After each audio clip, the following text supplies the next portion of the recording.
کیا آپ جانتے ہیں کہ پنکی پر اصرار طور پر غائب ہو گئی تھی اور کئی گھنٹے تک اس کی خبر کسی کو بھی نہیں تھی؟ لیکن اچانک معلوم ہوا کہ ایس ایچ او کے برابر کمرے میں ڈی ایس پی کا کمرہ موجود ہے، اور وہ رات تک ڈی ایس پی کے کمرے میں سوتی رہی، اور ڈی ایس پی بھی کمرے میں موجود تھے۔ انہیں بھی معلوم نہیں تھا کہ ان کے کمرے میں ایک خاتون جو ملزمہ ہے، ڈرگ ڈیلر ہے، وہ سو رہی ہے۔ پھر صبح ہوئی اور اچانک انہوں نے خاتون کو کمرے میں سوتا پایا تو وہ حیران ہو گئے کہ یہ خاتون ان کے کمرے میں آخر کر کیا رہی ہے۔ انہوں نے شور کرنا شروع کر دیا کہ اس خاتون کو میرے کمرے میں آخر کس نے آنے کی اجازت دی، اور اتنے میں پنکی ڈی ایس پی کے شور سے اٹھ گئی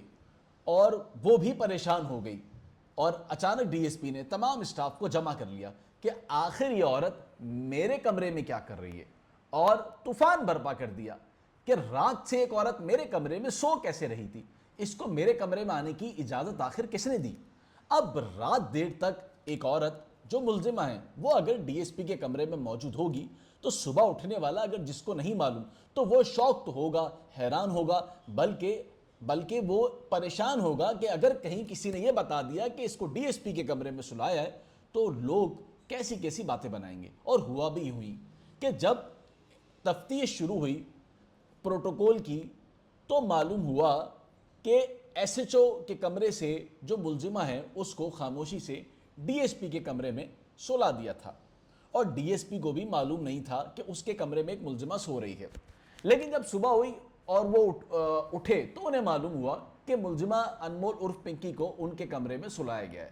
اور اس بات پر انہوں نے شدید ناراضگی پورے تھانے سے کی، بلکہ ایس ایچ او سے بھی کی کہ کیا ضرورت تھی اس کو میرے کمرے میں سلانے کی، بلکہ اس کو لاک اپ میں ڈال دیا جاتا۔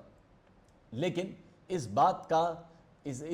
کا جو سٹیٹمنٹ ہے وہ موجود ہے۔ صرف یہی نہیں بلکہ اس میں ایک اور اہم نئی بات بھی سامنے آئی ہے، یہ بھی سنتے جائیں کہ جب عدالت میں ملزمہ پنکی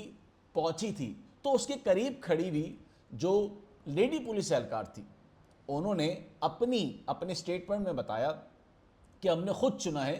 کہ ملزمہ نے کسی کو فون کر کہا کہ میری تمام سمیں بلاک کر دیں، میرے نمبرز پر میسیجز کر دیں کہ اس پر کوئی بھی رابطہ نہ کرے، اور وہ مسلسل یہ پیغام آگے کسی کو دیتی رہی، لیکن یہ معلوم نہیں کہ وہ آگے یہ پیغام کس کو دیتی رہی۔ اور پھر اپنے بیان میں لیڈی پولیس اہلکار نے یہ بھی کہا کہ مجھے انویسٹیگیشن آفیسر نے ملزمہ کے ساتھ چلنے یا اس کا ہاتھ پکڑنے سے بھی منع کیا۔ اب آپ خود کہانی سمجھ جائیں کہ یہاں پر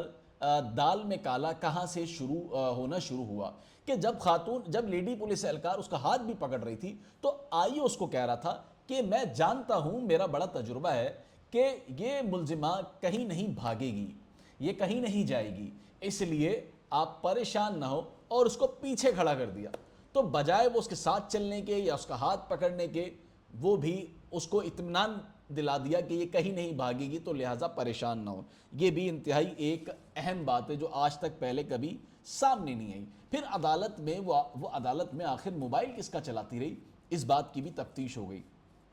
اور یہ بات جو ہے وہ رپورٹ میں بھی لکھی ہوئی ہے کہ آیا اس کو موبائل فون کس نے دیا، آیا اس کو میک اپ کی کٹ کس نے دی۔ پوری میک اپ کی کٹ اس کے پاس جب وہ تھانے لائی گئی تو اس سے پہلے ہی وہاں پر اس کے ساتھ ہی وہ کٹ منگوا لی گئی تھی، اور اس کو کہا کہ چادر اوڑھ لو، تو اس نے کہا میں چادر نہیں اوڑھوں گی کیونکہ مجھے چادر میں گھبراہٹ ہوتی ہے،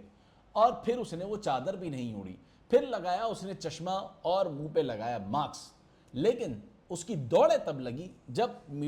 سوشل میڈیا پر اس کی کیٹ واک کی ویڈیو وائرل ہو گئی۔ اس کے بعد جیسے ہی میڈیا وہاں پر پہنچا تو اس سے پہلے جناب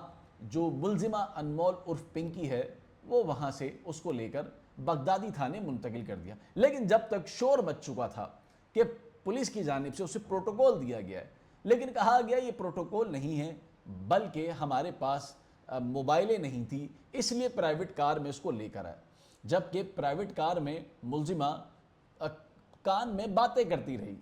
اور موبائل فون کا استعمال تو اس نے کہیں پر چھوڑا ہی نہیں، بلکہ وہ تو یہ تک کہتی رہی کہ مجھے یہ بتا دو کہ صرف کہ مجھ پر جو مقدمہ درج ہوا ہے آخر وہ مقدمہ ہے کیا۔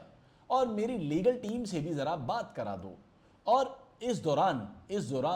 جو ذرائع بتاتے ہیں کہ لین دین کی بھی مبینہ باتیں ہوتی رہیں کہ کچھ لے لو اور چھوڑ دو یا کیس ہلکا کر دو، اس طرح کی بھی درمیان میں باتیں چلتی رہیں۔ اب بہت ساری باتیں اس پورے اسٹیٹمنٹ میں جو ہے وہ لکھی ہوئی ہے، وہ پوری 10-12 صفحات پر مشتمل یہ انہوں نے جو رپورٹ ہے بنائی ہے۔ اب اس میں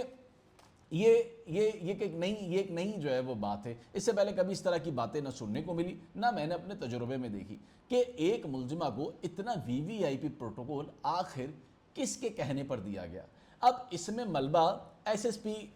سٹی پر ڈال کر تو بات کو ختم کر دیا، لیکن ذرائع بتاتے ہیں کہ اس میں ایس ایس پی سٹی سے اوپر کے جو افسران ہیں ان کے بھی تانے بانے کہیں نہ کہیں پر ملتے ہیں۔